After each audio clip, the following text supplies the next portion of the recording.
বন্ধুরা, আজ চলে এলাম আমার বাগানের অ্যাডেনিয়াম গাছের আজকে পরিচর্যা বিষয়ক একটা ভিডিও নিয়ে।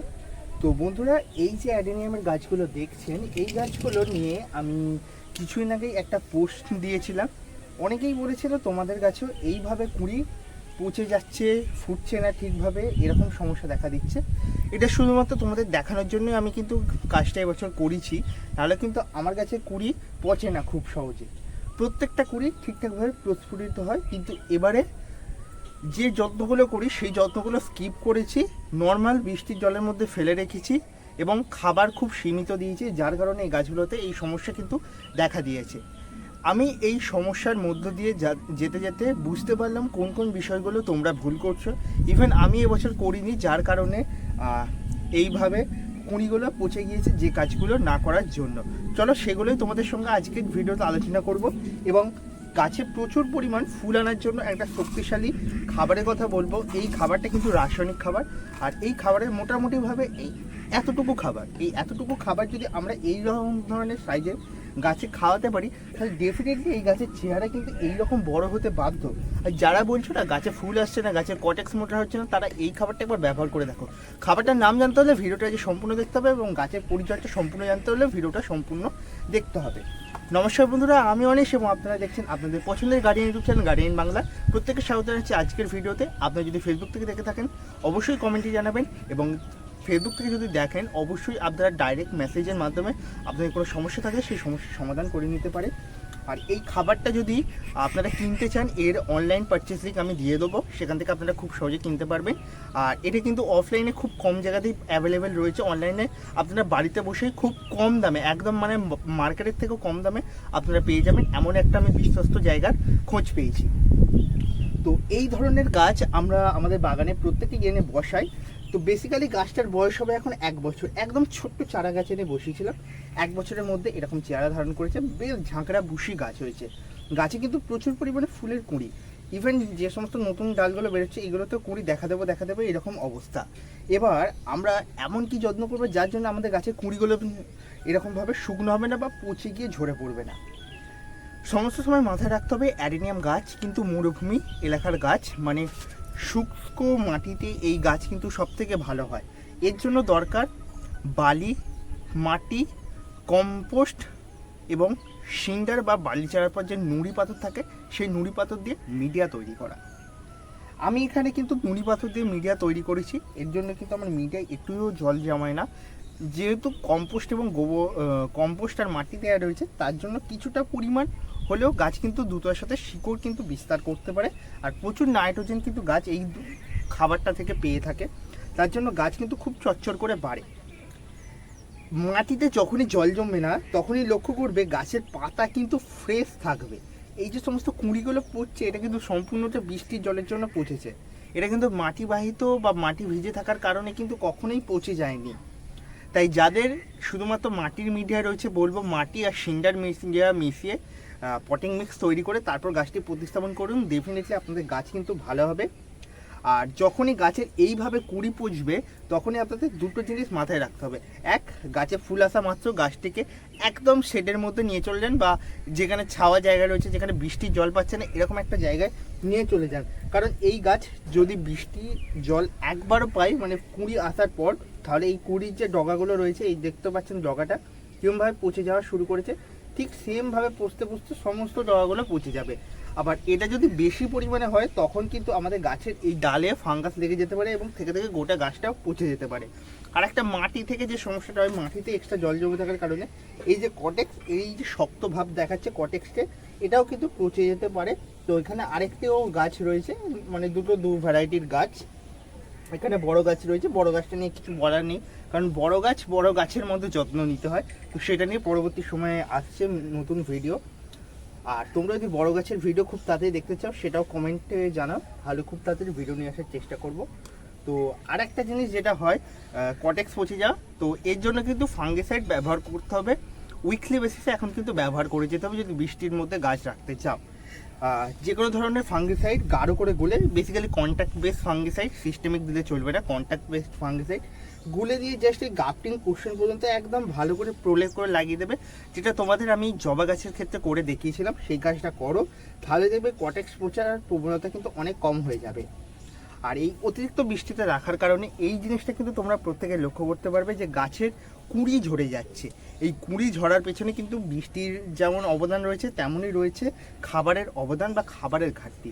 এর জন্য আমি যে খাবারটা দেখাচ্ছি, এই খাবারটা কিন্তু ভীষণভাবে কাজে দেবে। তাই এই খাবারটা অবশ্যই একবার হলেও ব্যবহার করে দেখো।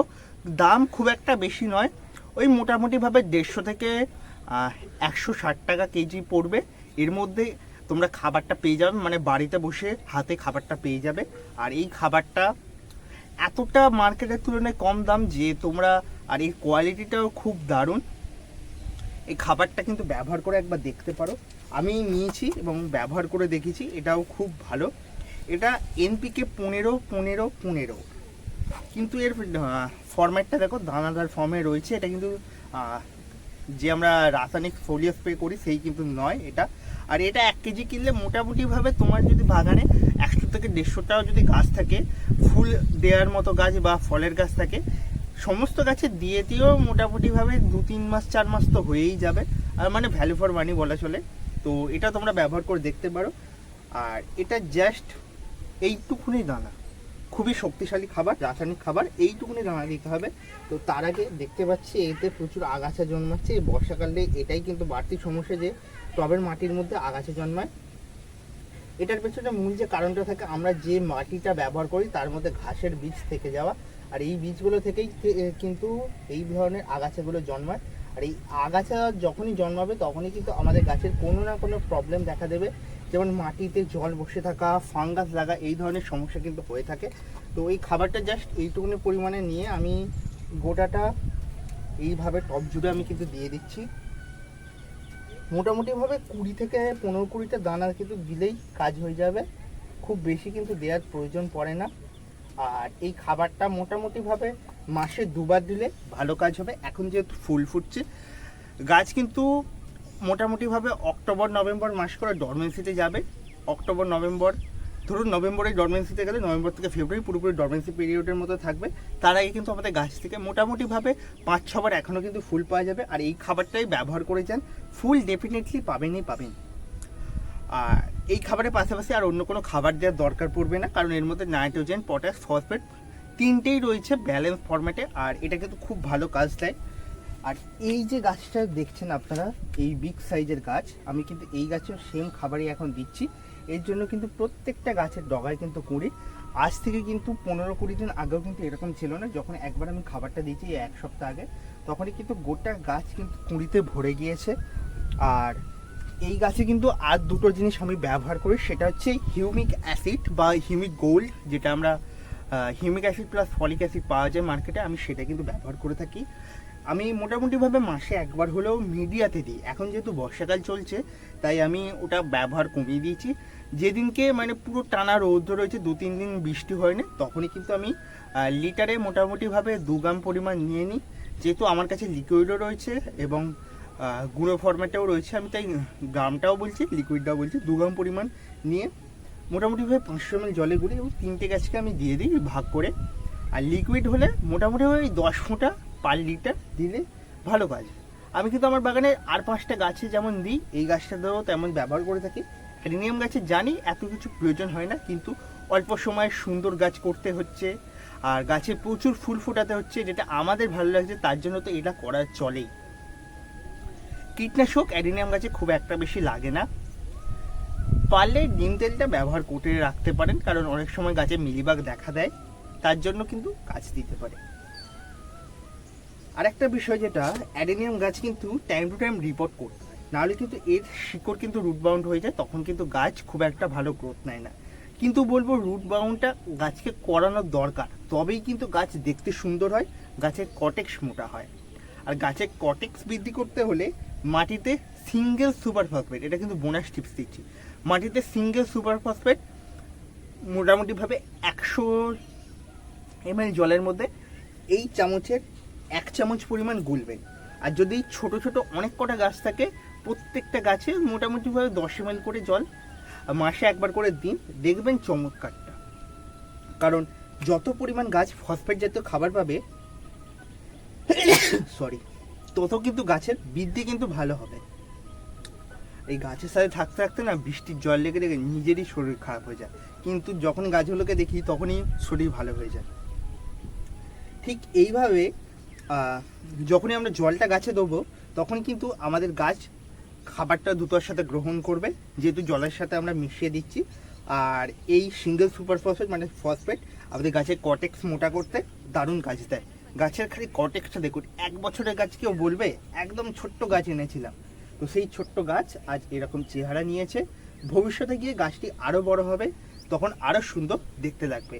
আর এই গাছ করার পেছনে মূল যে আমাদের বিষয়টার প্রতি লক্ষ্য দিতে হয়, টাইম টু টাইম রিপোর্টিং এবং পট টু পট ট্রান্সফার। মানে 4 ইঞ্চি পটের গাছ আনলেন, 4 ইঞ্চি পট থেকে 6 ইঞ্চি, 6 ইঞ্চি থেকে 8 ইঞ্চি, 8 ইঞ্চি থেকে 10 ইঞ্চি, 10 ইঞ্চি থেকে 12 ইঞ্চি, এইভাবে যদি ট্রান্সফার করতে করতে যান তাহলে গাছের চেহারা খুব তাড়াতাড়ি বড় হবে এবং গাছের দেখতেও খুব সুন্দর হবে।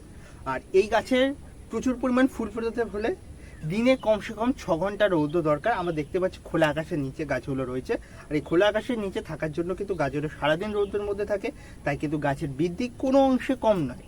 আর এই গাছ যত রৌদ্র পাবে, যত মাটির শুকনো অবস্থায় থাকবে, কিন্তু তত সুন্দর বৃদ্ধি হবে। তাই বলবো যাদের ছোট চারা গাছ বৃষ্টির জলের মধ্যে একদম রাখা চলবে না, একদম মানে ছাওয়া জায়গায় নিয়ে যান যেখানে বৃষ্টির জল পাবে না। এবং গাছের ভালো বৃদ্ধির জন্য অবশ্যই যে খাবার এবং পরিচর্যা আপনাদের বললাম সেগুলো মেনে চলুন, ডেফিনেটলি আপনাদের গাছও ভালো হবে। তো বন্ধুরা, ভিডিওটি ভালো লাগলে লাইক করবেন, চ্যানেলে নতুন হলে সাবস্ক্রাইব করবেন, যদি ফেসবুক থেকে দেখেন নতুন হয়ে থাকেন অবশ্যই ফলো করুন, এবং আপনার যদি কোনো প্রশ্ন থাকে নির্দ্বিধায় কমেন্ট করুন, খুব তাড়াতাড়ি কমেন্টের উত্তর দিয়ে দেবো। এবং অবশ্যই খাবারটা ব্যবহার করার পর অবশ্যই রিভিউ দেবেন, তাহলে যাতে অন্যান্য দর্শকদেরও সুবিধা হয় সেদিকটা দেখার দায়িত্ব কিন্তু সম্পূর্ণ আপনাদের। প্রত্যেকে ভালো থাকবেন, সুস্থ থাকবেন এবং গাছ নিয়ে আনন্দে থাকুন, এটাই ঈশ্বরের কাছে প্রার্থনা করি। ধন্যবাদ।